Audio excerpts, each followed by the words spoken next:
এক ডাঙৰ খবৰ লৈ অহা হৈছে এবাৰ এগৰাকী পাইলটৰ বাবে জীৱন ৰক্ষা পৰিছে শ শ বিমান যাত্ৰীৰ এক গাৰ নোম শিয়ৰি যোৱা দৃশ্য বিশ্ব কঁপাই যোৱা ভয়ংকৰ দৃশ্য বন্দী হৈছে কেমেৰাত আমি দেখাই আছো সেই দৃশ্যাংশ গাৰ নোম শিয়ৰি উঠিব আপোনাৰ পাইলটৰ ধৈৰ্য শক্তি আৰু উপস্থিত বুদ্ধি এবাৰ কোনোমতে দুৰ্ঘটনাৰ পৰা ৰক্ষা কৰিছে বিমানখন এক ভয়ানক দৃশ্য বন্দী হৈছে এবাৰ লৈ আহিছো ডাঙৰ খবৰ পাইলটৰ বাবে জীৱন ৰক্ষা পৰিছে শ শ বিমান যাত্ৰীৰ বিশ্ব কঁপাই যোৱা এক ভয়ংকৰ দৃশ্য বন্দী হৈছে কেমেৰাত দৃশ্য দেখিলে আপোনাৰ নিশ্চয়কৈ গাৰ নোম শিয়ৰি উঠিব আমি সেই সমগ্ৰ দৃশ্য দেখাই আছো কিদৰে এগৰাকী পাইলটৰ বাবে জীৱন ৰক্ষা পৰিছে শ শ যাত্ৰীৰ আৰু এই ঘটনাৰ স্থান হৈছে ইস্তানবুলত ভয়ংকৰ দুৰ্ঘটনাৰ পৰা কথম্পি ৰক্ষা পৰিছে যাত্ৰীবাহী বিমান আৰু এয়া ক'ব লাগিব এক প্ৰকাৰ পাইলটৰ ধৈৰ্যৰ বাবে সফল হৈছে বা উপস্থিত বুদ্ধিৰ বাবে ৰক্ষা পৰিছে বিমানখন কোনোমতে দুৰ্ঘটনাৰ পৰা ৰক্ষা পৰিছে বিমানখন ৰানৱে দুৰ্ঘটনা হোৱাৰ পৰা এইদৰে ৰক্ষা পৰিছে বিমানখন আৰু সাবিহা গকছেন বিমানবন্দৰত সংঘটিত হৈছে এই ভয়ংকৰ ঘটনা ইতিমধ্যে সেই অঞ্চলটো যথেষ্ট ধুমুহা বৰষুণ হৈ আছিল আৰু ধুমুহা বৰষুণৰ বাবে কুঁৱলীৰ বাবে বিমান চলাচলত ব্যাঘাত জন্মিছিল তাৰ পাছতে এই ঘটনা সংঘটিত হৈছিল আৰু যাৰ পাছত দেখা গৈছে যে পাইলটগৰাকীৰ উপস্থিত বুদ্ধিৰ বাবে জীৱন ৰক্ষা পৰিছে শ শ বিমান যাত্ৰী সেই সময়ত বিমান যাত্ৰীৰ ভৰিৰ তলুৱাৰ পৰা ক্ৰমান্বয়ে কঁপি আহিছিল কিয়নো যি ভয়ংকৰ ঘটনা সংঘটিত হ'বলৈ গৈ আছিলে সেই ঘটনা কথম্পি ৰক্ষা কৰাইছে পাইলটগৰাকীয়ে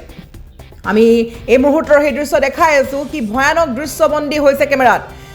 এক বিশ্ব কঁপাই যোৱা ভয়ংকৰ বিমান দুৰ্ঘটনা হ'বলৈ গৈ আছিলে কিন্তু বিমান দুৰ্ঘটনাৰ পৰা কথম্পি প্ৰাণ ৰক্ষা পেলাইছে এইগৰাকী পাইলটে যি পাইলটে বিমানখন হেণ্ডেল কৰি আছিলে যিগৰাকী পাইলটৰ বাবেই আচলতে বিমানখনৰ যাত্ৰীসকল ৰক্ষা পৰিছে যিহেতু ইস্তানবুলত আজি কেইবাদিন ধৰি খুবেই বতৰ বেয়া বতৰে কাল ৰূপ ধাৰণ কৰি আছিলে ধুমুহা বৰষুণ কুঁৱলী মুঠৰ ওপৰত ধুমুহা বিজুলীৰে ভৰি আছিলে ইস্তানবুলত ইতিমধ্যে বতৰৰ আগজাননী জাৰি কৰিছিলে বতৰ বিজ্ঞান কেন্দ্ৰই ইস্তানবুলৰ যি বতৰ বিজ্ঞান কেন্দ্ৰ ইতিমধ্যে সতৰ্কবাণী জাৰি কৰি থৈছিলে তাৰ পাছত দেখা গৈছে যে আজি কেইবাদিন ধৰি ইস্তানবুলত ব্যাঘাত জন্মি আছে বিমান চলাচল বাধা আৰোপ কৰা হৈছে সময়সূচী সন্ধিৰ কৰা হৈছে ইয়াত যথেষ্ট পৰিমাণে ধুমুহা বৰষুণৰ ত্ৰাসৰ বাবে ব্যাঘাত হৈছিল আৰু এই ব্যাঘাতেই কাল হৈছিলে এই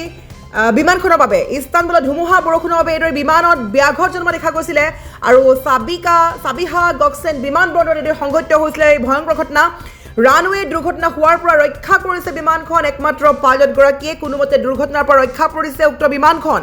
আৰু এইখিনি ক'ব লাগিব পাইলটগৰাকীৰ উপস্থিত বুদ্ধিৰ বাবেই ৰক্ষা পৰিল বিমানখন ইস্তানবুলত এই ভয়ংকৰ দৃশ্যবন্দী হৈছে কেমেৰাত আমি সমগ্ৰ দৃশ্য দেখাই আছো কিদৰে পাইলটগৰাকীয়ে জীৱন ৰক্ষা কৰিছে শ শ যাত্ৰীৰ কেইটামান মুহূৰ্তৰ বাবে যদি পাইলটগৰাকীয়ে এই বুদ্ধি নকৰিলহেঁতেন বা এই ধৈৰ্য নাথাকিলহেঁতেন তেন্তে নিশ্চয়কৈ বিমানখন তাতেই ক্ষতিগ্ৰস্ত হৈ গ'লহেঁতেন শ শ ব্যক্তিৰ মৃত্যু হ'লহেঁতেন কিন্তু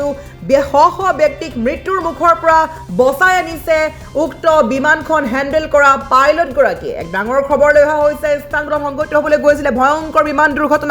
বিমান দুৰ্ঘটনা হ'বলৈ যোৱাৰ সেই ভয়ংকৰ দৃশ্য বন্দী হৈছে কেমেৰাত গাৰ নোম শিয়ৰি উঠা দৃশ্য কিন্তু এগৰাকী পাইলটে জীৱন ৰক্ষা কৰিছে শ শ যাত্ৰী এই মুহূৰ্তত ভালদৰে চাই লওক সেই সম্পূৰ্ণ কেমেৰাত বন্দী হোৱা দৃশ্য ক্লিপ